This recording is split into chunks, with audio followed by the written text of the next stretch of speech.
Yo, this is Hot Streak. You already know what it is. This is your boy Carlos in the studio once again, bringing you another great episode. And I'm not alone, man. I'm never alone in here. Never, man. It's your boy Saif right here on the sideline, like a young Batman and Robin right here, man. What's good?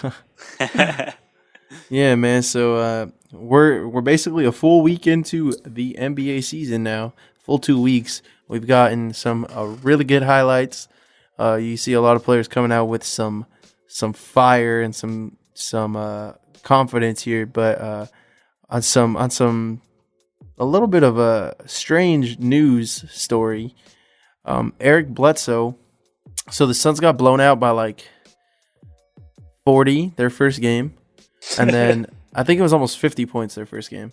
Then they played the Lakers and lost to the Lakers. Lonzo messed around and almost had a triple-double. And then the next game they played the Clippers and got blown out. So then they by like 40 as well. Yeah, they fired their coach. Then Eric Bledsoe tweeted just out of nowhere, "I don't want to be here anymore," with no context. And then he showed up to shoot around and they sent him home. Bledsoe's explanation was that he was at a hair salon and he did not want to be at the hair salon anymore. I got confirmation that he actually was at a hair salon, bro. But how did you manage to get that confirmation? I think I didn't get a confirmation. No one texted me personally, but I watched a video. I watched a video of some of the executives talking, and one of them confirmed that he was at a hair salon, but the other one was like, "I don't believe that's the reason he tweeted it, even if he was there." So they straight up said they think he's lying, and it kind of makes the Suns look horrible, even worse than they already are on and off the court, you know? Yeah, the Suns organization is really going through some rough times right now. I thought Earl Watson was going to be a good coach for them. Apparently, there was nothing that was able to stop that demise of 48 points. Like 48 points on opening day. Oh my god, like, Jesus. So yeah, Eric Bledsoe is on the trade block. Potential landing spots with him would be the Clippers, the Bucks, and I think I saw the Knicks. So you know what's funny about Earl Watson, the coach who got fired? Yeah. Apparently, he tried to find Eric Bledsoe as soon as he got fired and fight him in the players' locker room. Really? He ran into the locker room and tried to fight him because of the tweet. But they're saying that he got fired for not losing right. What do you mean? That he wasn't taking these L's in stride. That he should be losing better. I don't know whether they mean they've been losing by 40 points and that's not how you're supposed to lose, or you're not having a good attitude about the L. Well, that's the Suns, man. Seriously, man. They're just dysfunctional. They're kind of like the Browns and the Niners of the NBA. True. Yeah, so let's stay in the Western Conference for a little bit. The Lakers actually made some moves earlier this week. They exercised the team option for Brandon Ingram and Larry Nance, so they're going to be under contract next season until they're able to. So they'll be free agents, I think, in 2019. Right. After that season. After the 2018-2019 season, that's when they'll become free agents. And I think that's a good move in terms of the Lakers, so they didn't have to re-sign them this year and still have cap space for a potential big free agent signing. Exactly. Yeah, the Lakers are right now. I think they're 1-2, and yep. Well, as of this recording, they're 1-2. They played the Clippers, lost to the Clippers. That was the whole Patrick Beverley talking about I'm Lonzo's daddy bullshit, and then they beat the Suns, where Lonzo had a really good game. Brandon Ingram also had a career high 25 points in that game. And then they played the Pelicans, and when they played the Pelicans, they were down by 20 the whole game until the fourth quarter came around, and they actually made a really valiant comeback attempt. They came up short because it's really hard to guard DeMarcus Cousins and Anthony Davis. So, yeah, there's been progress with the young core in the Lakers. Lonzo's looking good. I think he's the youngest player in Laker history to record 10 assists in a game. Right. So, yeah, man, I think it's crazy that this guy literally doesn't say a word about anyone, and the whole league is coming after him. The whole league wants him on his head on a spike. It's ridiculous just because his dad. I think that's just good marketing. It's great marketing, but it's honestly going to be one of the hardest rookie years for any player, especially because he's a point guard in the West.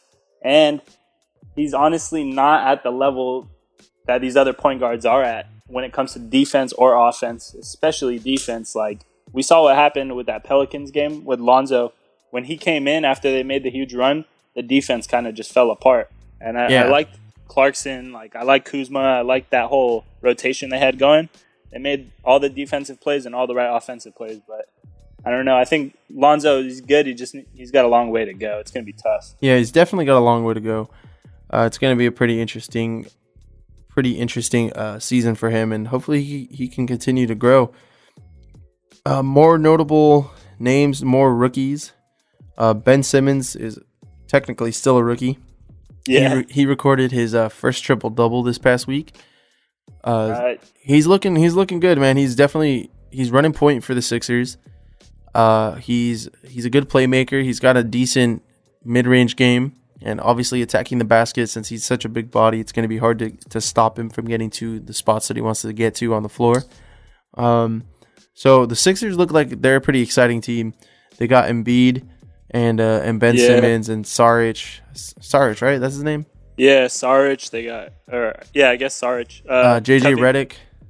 Yeah, JJ Redick, Robert Covington. Those are all great three-point shooters. And they've been doing really well, and I think the process is almost complete, and it will be like halfway through this season. Yeah, it's going to be complete as soon as Markelle Fultz gets fully healthy. Earlier this week, he had some fluid put into his shoulder. That's why you see him shacking those free throws.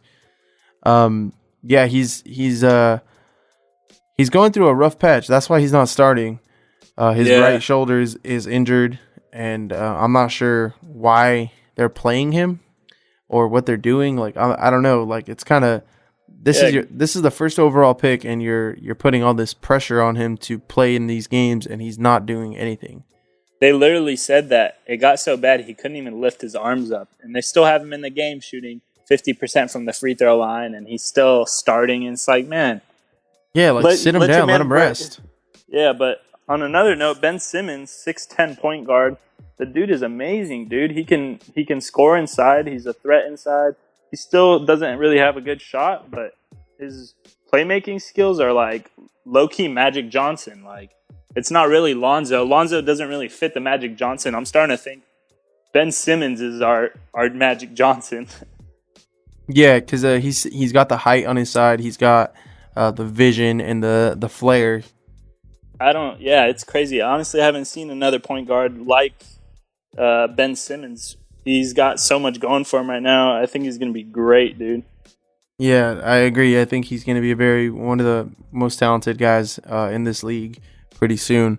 Another guy who's super talented, who's making a huge jump, Giannis Antetokounmpo. He's a freak. He's a Greek freak. That's right. And I saw the game against Portland where he scored 44 points and sealed the game with a nice defensive possession where he poked the ball loose and ran it down the court and hit that last second shot to put them up against the Trailblazers. This guy's potentially MVP of the league. When it's all said and done, he could potentially be one of those top players for the MVP candidate because he plays on a team that has a substantial amount of role players. He's the only superstar on their team, and he does make everyone better. And he's unguardable. You can't really guard that guy. No way, man. He can handle the ball like a guard, and he's 7 feet tall.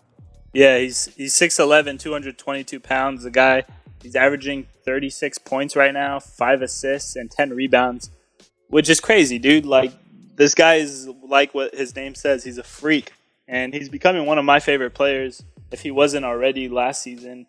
He's just kind of crazy, man. No one really has the kind of tenacity. Even LeBron said, like, this guy's already reaching greatness, or he's gonna be greatness if not already. Yeah. So, God, man, we would love to have him on the Lakers. Let me tell you that. Yeah, and then we had some more Eastern Conference news. Dwayne Wade is struggling right now to find his niche with the Cavs. He was starting the first couple of games, and now he's told the coach that he wants to play off the bench because he doesn't fit their system. Something's off. The chemistry's not there yet. So they're gonna insert J.R. Smith back into the starting lineup, and Dwayne Wade's gonna come off the bench. I do like this as well, just because the chemistry on the starting five would be the same with J.R. Smith out there. Like, J.R. Smith can spread the floor, he can shoot those threes with a hand in his face, and Dwayne Wade's not the best 3-point shooter, so it's a little bit better for the spacing. He could come off the bench and be one of the combo guards, playmaking guards. You don't need him to score 25, 30 points every game. He can just get you that nice 15 points, 16 points, 20 points, whatever it is, and it's going to contribute to the team. And he will still play with LeBron, so it's not like LeBron's going to be taking any minute cuts or minute restrictions here. Straight up. And LeBron is now playing point guard too. That's kind of crazy. I think the guy can play 1 through 5, to be honest. But what was it? Derrick Rose sprained his ankle? Yeah, Derrick Rose sprained his ankle, and with this whole difference of rotation with J.R. Smith coming along, they got Jay Crowder and Kevin Love on the front court. But it's crazy because LeBron practically did play point guard this whole time, but now they're officially starting him as point guard. And if you ever watched LeBron play with Kyrie last season, Kyrie would give him the ball up to half court and just be like, all right. And then LeBron would just be the floor general from there. Yeah. It's kind of like he was always point guard, Yeah, so he actually got 13 assists in his first debut point guard starting game.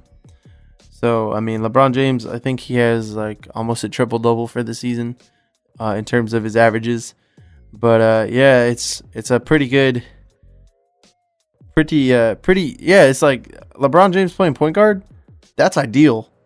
Yeah. whatever team you're going against, it's gonna be hard to guard LeBron James, and if you're guarding him with a point guard, it's crazy. You're not gonna have a good time.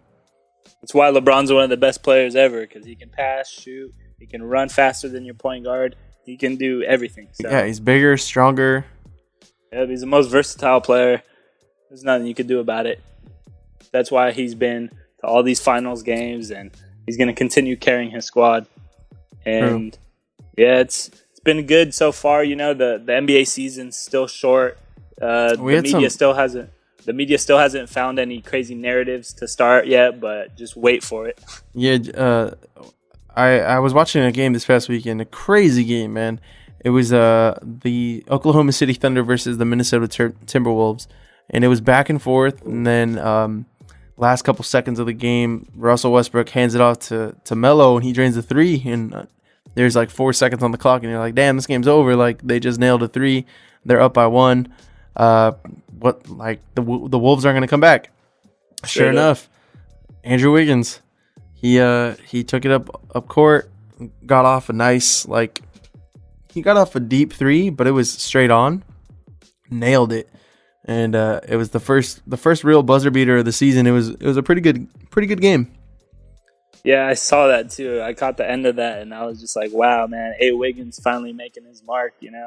This is crazy. Yeah, it's tight. Yeah, and then we have another player who's flown under the radar with this team too. It's Aaron Gordon from the Orlando Magic. He said that he wants to be a dominant player in this league, and he's working really hard to do so. And earlier this week, he actually scored his career high, 41 points with 13 rebounds. Damn. Yeah. So, I mean, either he was really efficient around the rim, or he's developed some sort of mid-range outside game to him, because he has the potential. This dude's an athlete. We know what he can do when he's dunking the ball. He has all the right tools to become a great player. It's just up to him to put in the work. You know what I mean?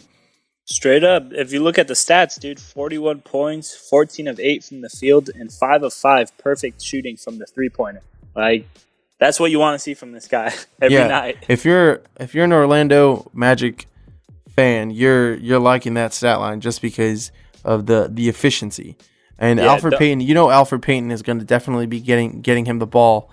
He's a good playmaking point guard, and he's not that much of an offensive threat, but you'll definitely see him dishing the rock to Gordon here and there. Yeah, I mean, it was against the Nets, so I'm not going to get too crazy, but I'm like happy to see this guy finally make some like progress into the sense that, 40 points, like that's on that level, that all-star, superstar level. Yeah, I agree. And there was a narrative that came out a little while ago. They asked Kyrie how he feels about being one of the veterans on a young Boston Celtics squad, and if he sees himself as a big brother. And Kyrie said something that I thought was a little bit different. He said he doesn't really see that. He doesn't really try to establish himself as a big brother in the locker room. He's more of like everyone's equal. I think he suffered. Like his mentality on that is because of the whole LeBron James was the big brother in the locker room, and it didn't really work out for him in that kind of scenario. So he doesn't want to bring that same energy to this new locker room with his new teammates. Yeah, LeBron was kind of like the godfather, the Don of Cavs, and Kyrie was like his little bro or his nephew, Yeah. But I'm so sure he's so happy to be out of that just because of being sunned all the time. And I don't know, it's his own squad now, so that's cool. But I think that was a little shots fired too. Yeah, it was definitely some shots fired on that one. These narratives are already starting, man. The NBA is getting crazy. The NBA is like a giant soap opera throughout the season. Yeah, you're going to hear multiple different stories, multiple different narratives. And the only thing you can really focus on is the basketball because that's the only thing that really matters. But everything else that comes with it is great. We get to talk about it on the podcast, and it's all entertaining. Yeah, man. And the NBA season just started, guys. So there's going to be more highlights. There's going to be more posters, more drama, more 3-point shooting, more $50,000 fines for throwing your mouth guard at a referee in the Memphis Grizzlies arena.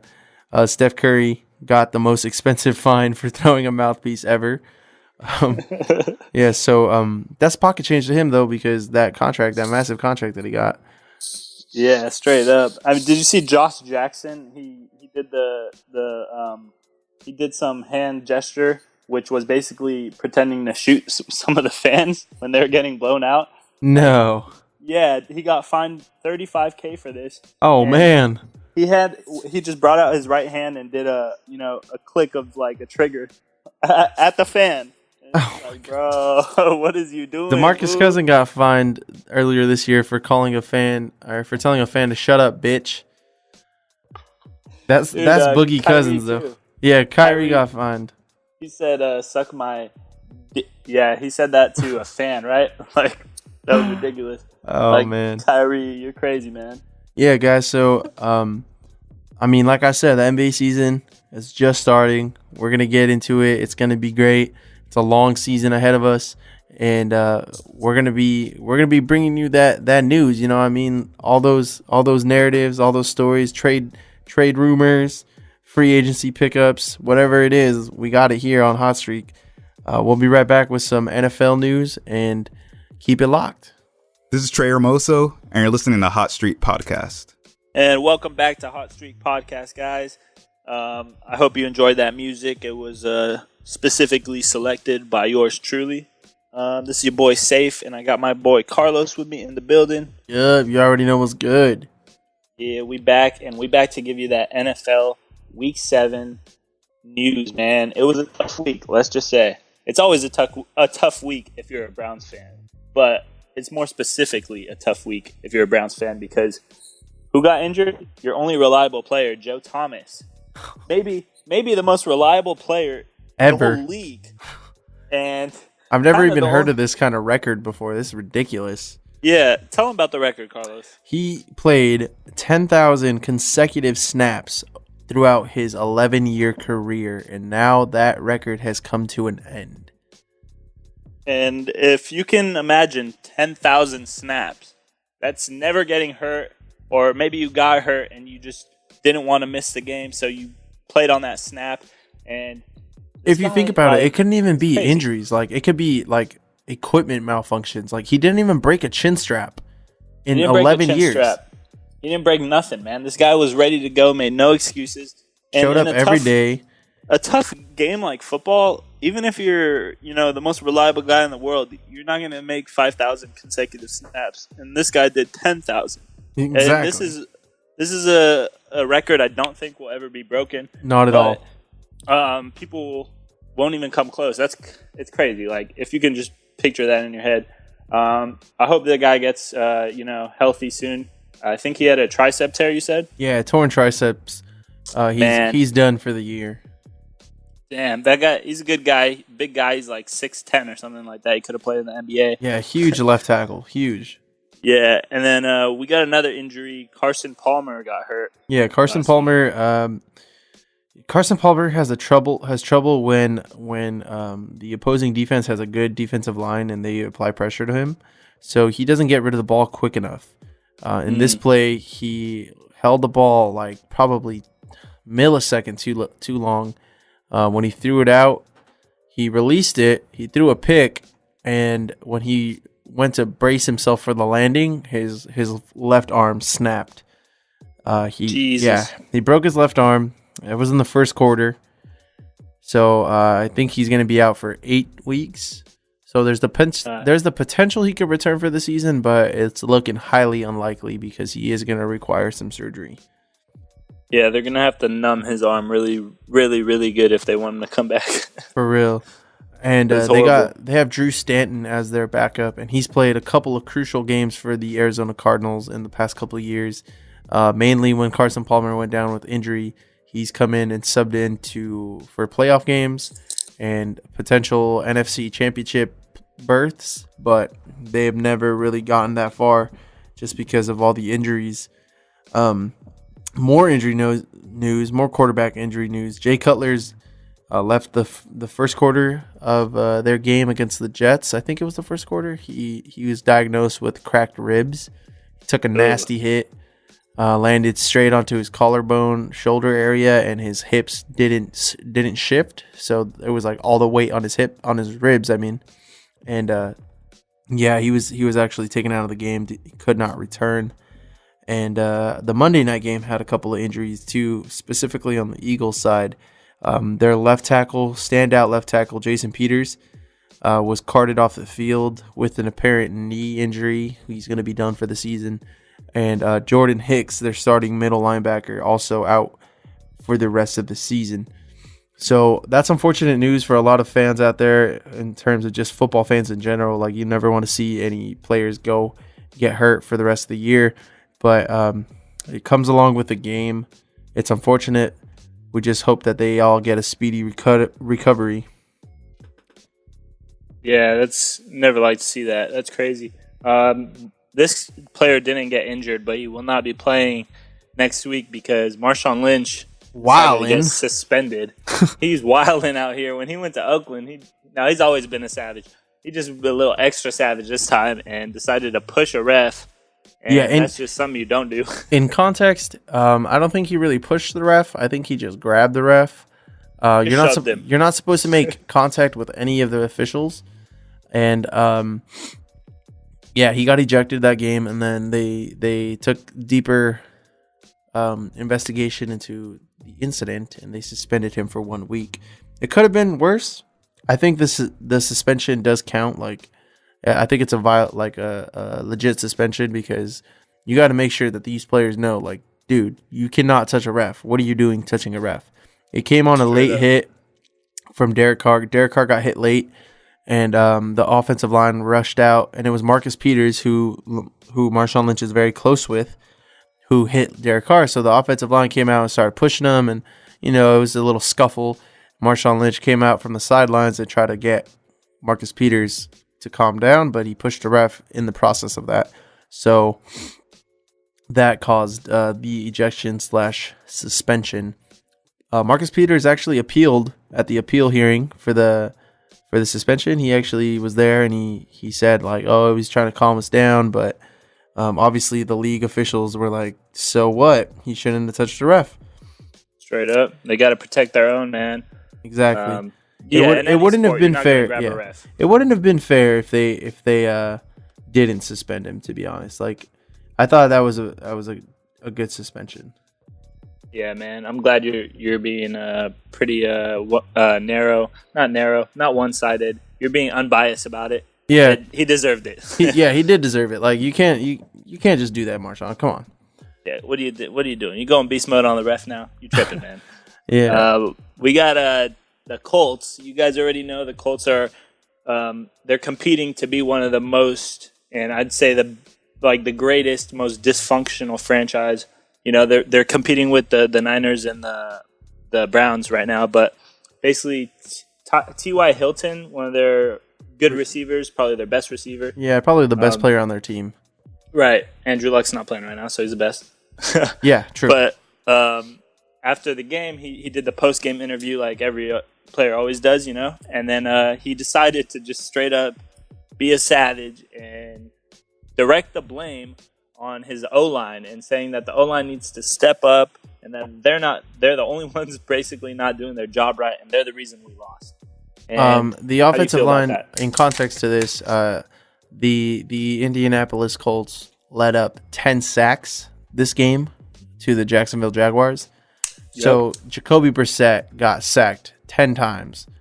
I think I was watching some highlights from this game, and the offensive line, they didn't do that bad of a job. They kept protection up for about three seconds in the pocket.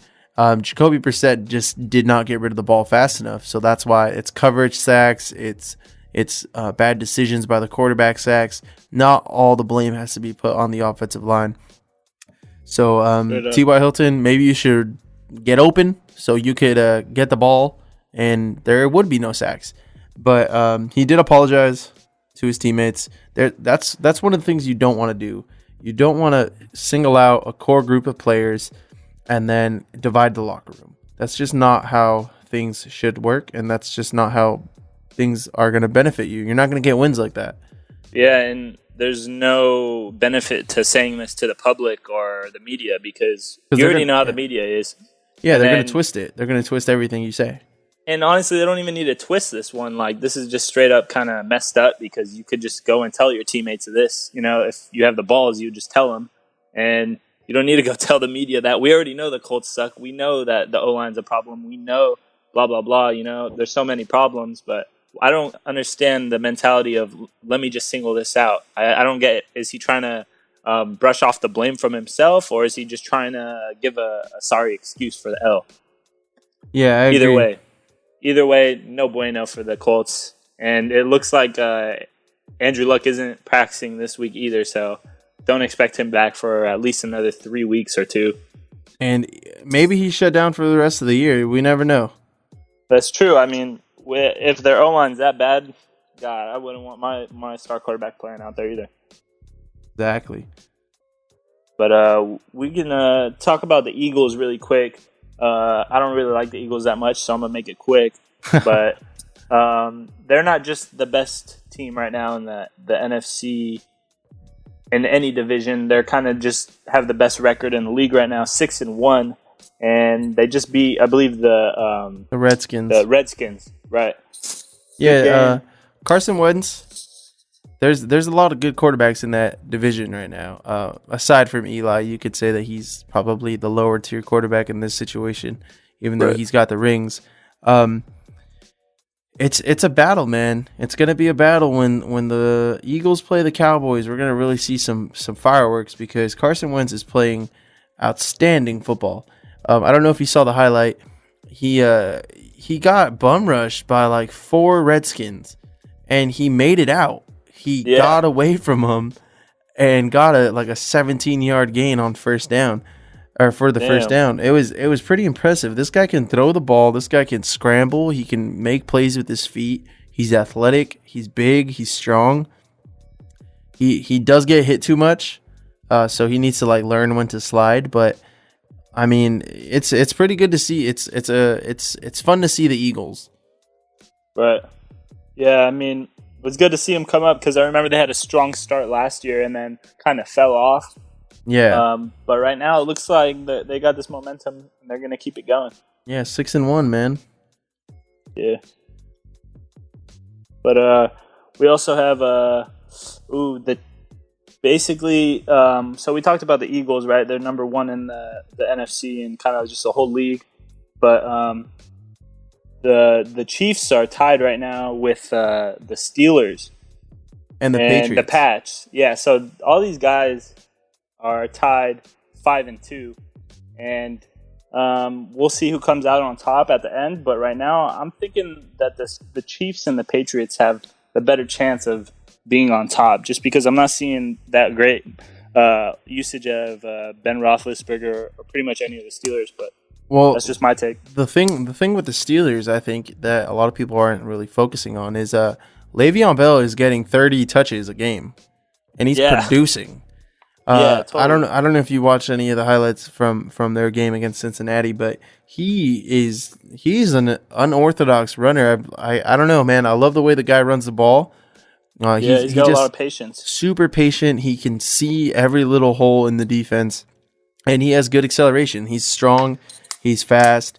He's smart, and that's what they're doing, and that's causing a little bit of issues for the rest of their receiving core in specifics. Martavis Bryant has demanded a trade from the Steelers unless his role increases with the team. So basically what they're doing is they're running the ball 30 times with Le'Veon Bell, and then they're doing play action, shooting it to Antonio Brown and Juju Smith, and Martavis Bryant's like, hey, when am I going to get some touches? I honestly believe that he should wait it out for the rest of the season because he's going to be in the playoffs, because I don't see that the Ravens or the Bengals or the Browns could even compete for a playoff spot with the Steelers. But it's pretty interesting, man. The Steelers have, I think that's good that they have issues getting core receivers the ball and still winning games. I do think that Juju Smith was a good pickup for them as that third option. Who he's a good receiver. He's a young guy, but Martavis Bryant, I think if he does get traded, he's not going to get traded to a playoff team. So he should keep his mouth shut. Yeah. I mean, he's got a pretty good thing going with the Steelers. They got a lot of potential. I thought they were going to be one of the best teams initially, and they kind of had a rough start, but they got a lot of weapons. We definitely forgot about that 5-interception game because they beat the Chiefs, and then they come back and they put up like 28 points on the Bengals and beat a division rival. So it's pretty interesting to see how this pans out in the rest of the year. As the Chiefs too, the Chiefs dropped 2 games straight. That Thursday night game against Oakland, that was a great game, probably one of the best games of the year. Came down to the last second with 4 plays at 0-0 because of penalties, but it was a good game, and now they're looking like, hey, we need a win on Monday night against Denver, or we're gonna have some issues. Yeah, straight up. And so we just talked pretty much. This was just our recap of Week 7 and kind of like the whole league. So let's talk about Week 8 and what's to come. We have this Thursday night game, which you guys already know. Dolphins played the Ravens. What do you think, Carlos? Who do you think won that game? I'm gonna pick the Ravens just because the Dolphins are having quarterback issues. Yeah, I agree. The Ravens will probably take that win at home too. We got the Vikings and the Browns on Sunday morning at Cleveland. That's actually in no, it's not at Cleveland. It's in the it's UK. In London. Yeah, it's in the UK. I'm picking the Vikings. I don't think the Browns could even put up a fight against that defense. Yeah, I mean, totally. You know, the Browns haven't won a game yet, so I mean, it's kind of a no-brainer right there unless they pull out some crazy upset. Yeah. We also got the Chargers and the Patriots. I'm hoping Could turn into a good game. it could. Yeah, it definitely could turn into a good game. I think the Patriots are going to win. I'm hoping the Patriots win just because we need the Chargers to drop a couple games in terms of my division race. But yeah, Patriots. I'm picking the Patriots. It's in Foxborough. Yeah, I'd take the Pats. That doesn't need to be in Foxborough. It could be in anywhere on a cliff, and they would still win that game, man. But we also have the Bears versus the Saints in New Orleans. I'm picking the Saints. I'll also take the Saints, but I will note that the Bears have been looking a little better than they have in the past. Okay, crazy stat of Week 7 right here.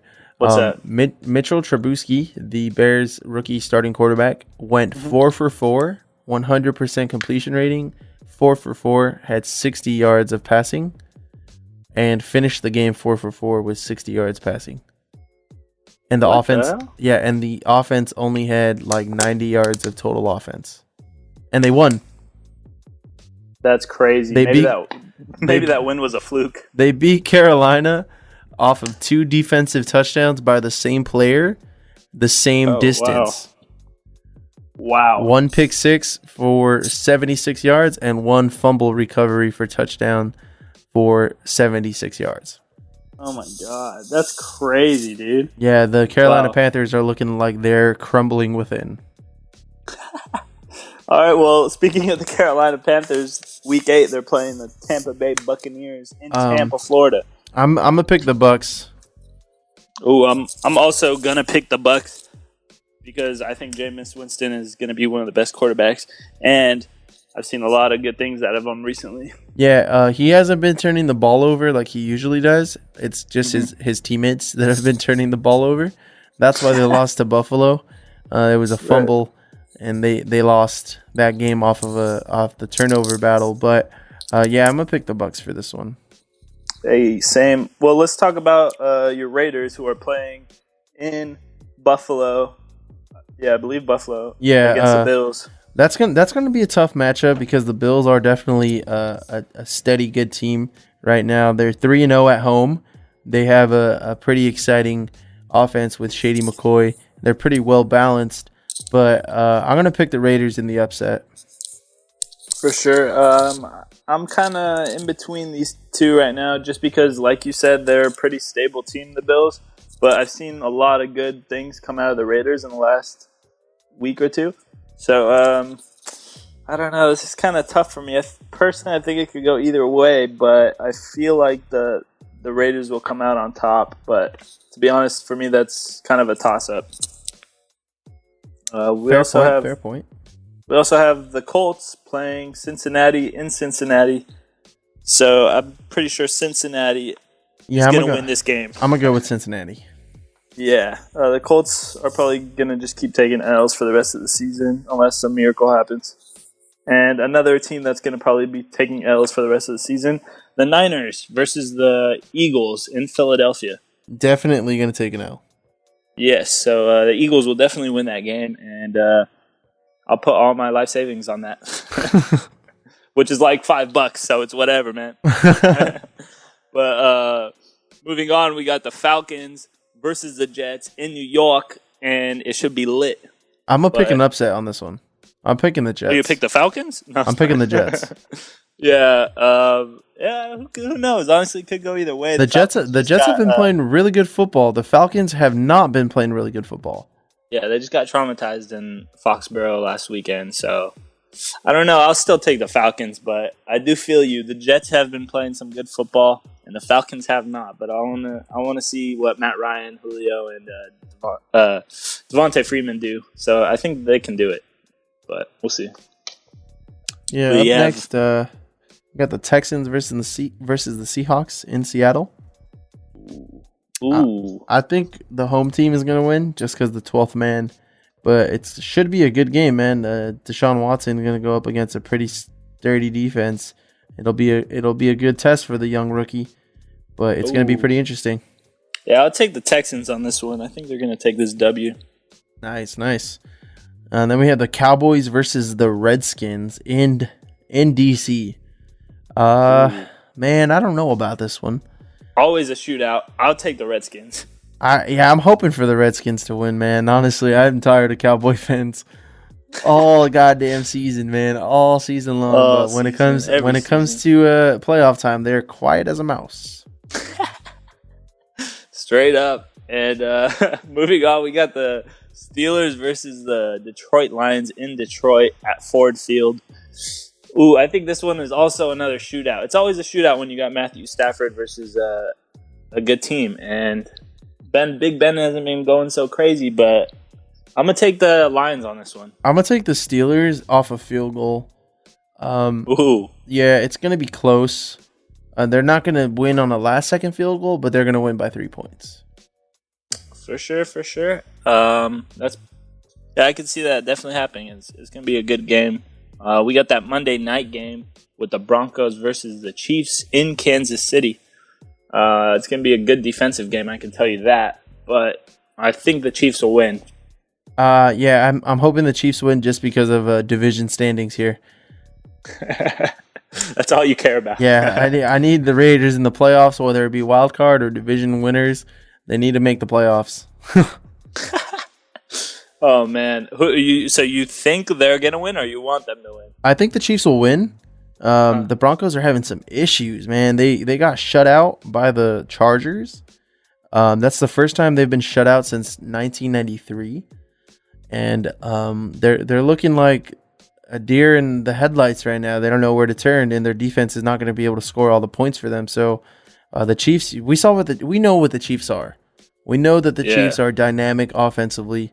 We know that they have a sturdy defense. So it's going to be hard to put up points on them. I think the only quarterback who scored 30 points on the Chiefs this year was Derek Carr. So I picked the Chiefs. Yeah, it should be a good game, but I also believe the Chiefs will win that.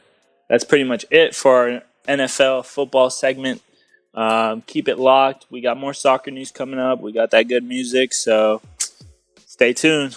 This ain't no hot links. This ain't no hot chicks. It's Hot Street Podcast, man. And we're back on Hot Streak. You already know what it is.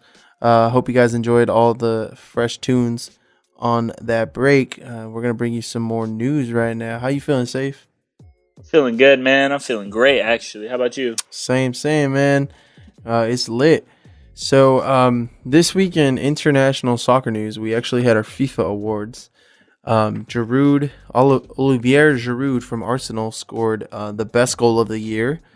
The Puskas Award, he scored a scorpion kick off of a really nice build-up play, so he won the award for that.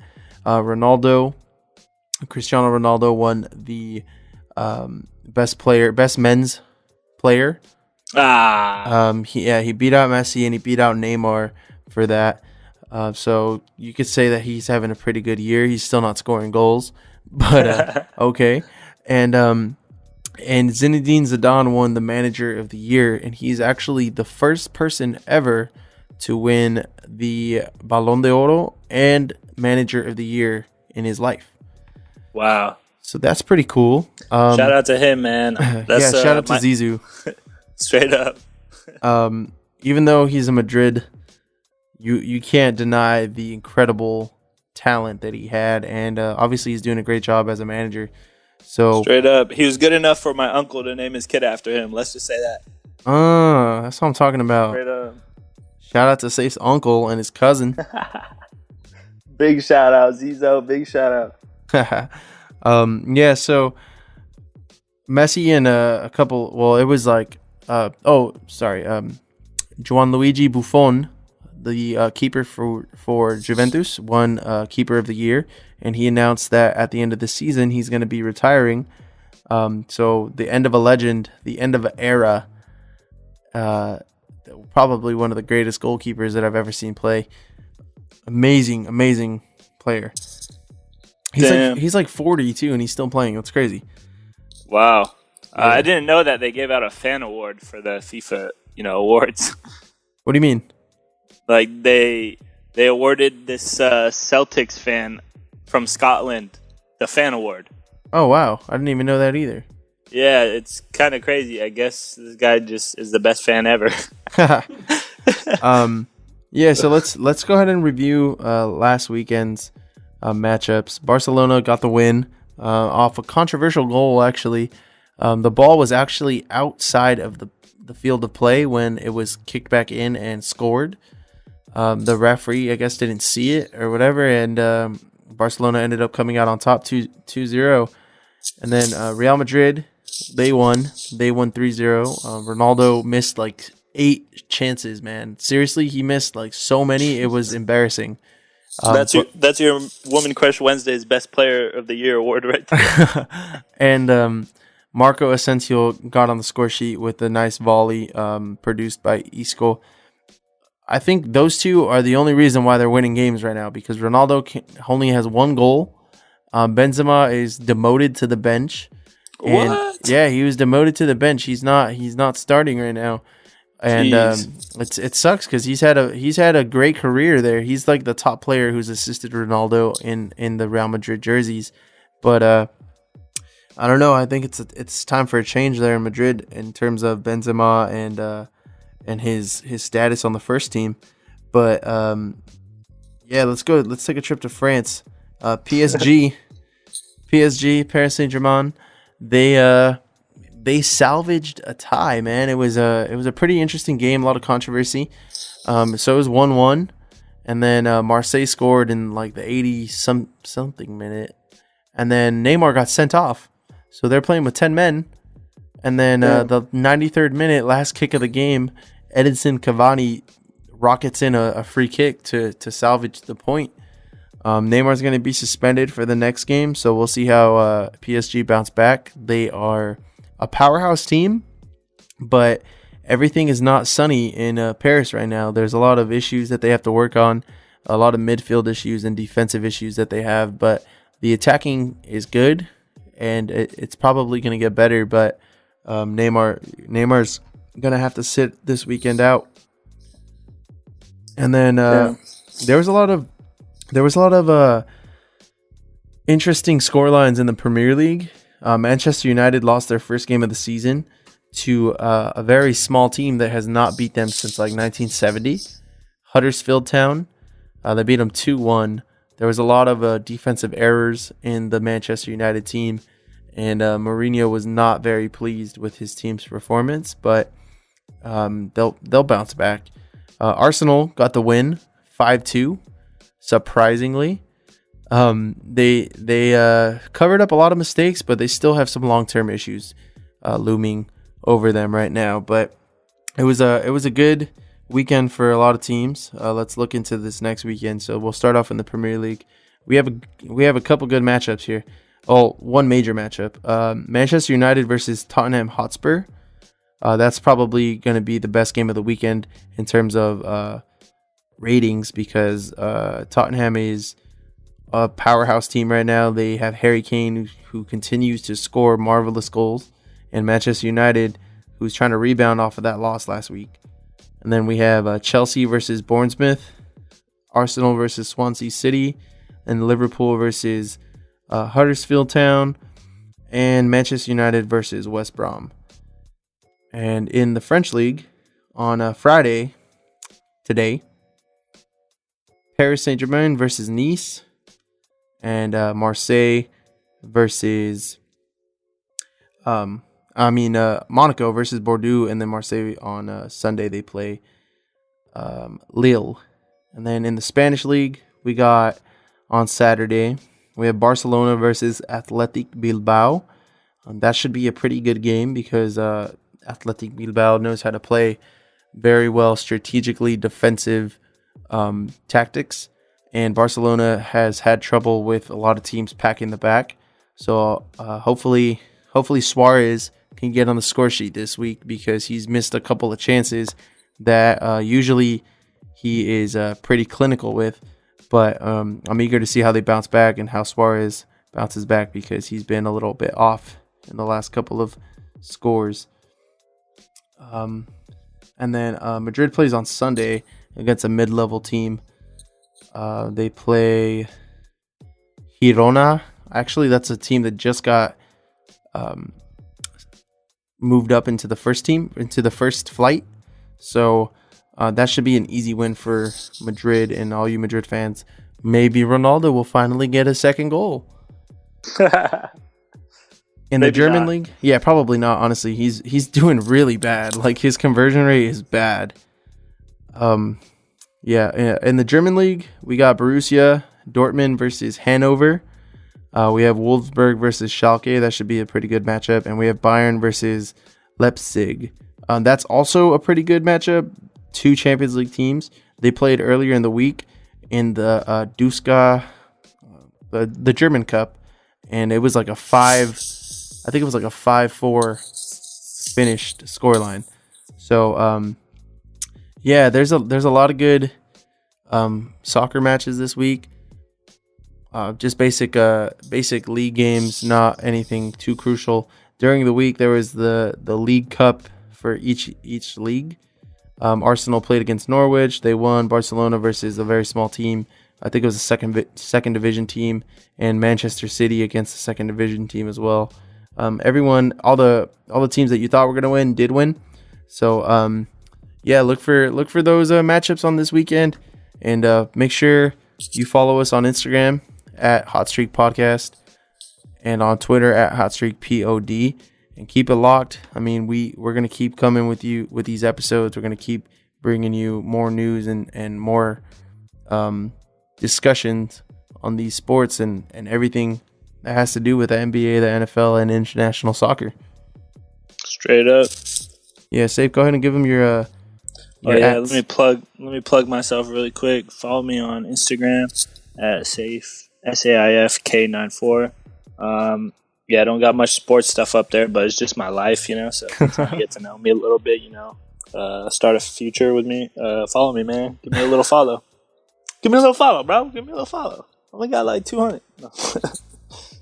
But yeah, we got more news coming up. Carlos, you got any plugs? Yeah, go ahead and I'll go ahead and follow me on Instagram at chef_cgod and on Twitter at Tupac's Love Child. Don't forget to follow our producer, CRP Shows, on all platforms. That's right. Yeah, quality stuff here, guys. So keep it locked. Support your local producer. and yeah, man. I think this is the end of the episode, Safe. All right, man. It's good with me, man. It was a good episode. We'll catch you guys next week. Enjoy your night. Enjoy your weekend. Stay safe. Enjoy your Halloween. We'll probably see you before that, but yeah, turn up. Turn up.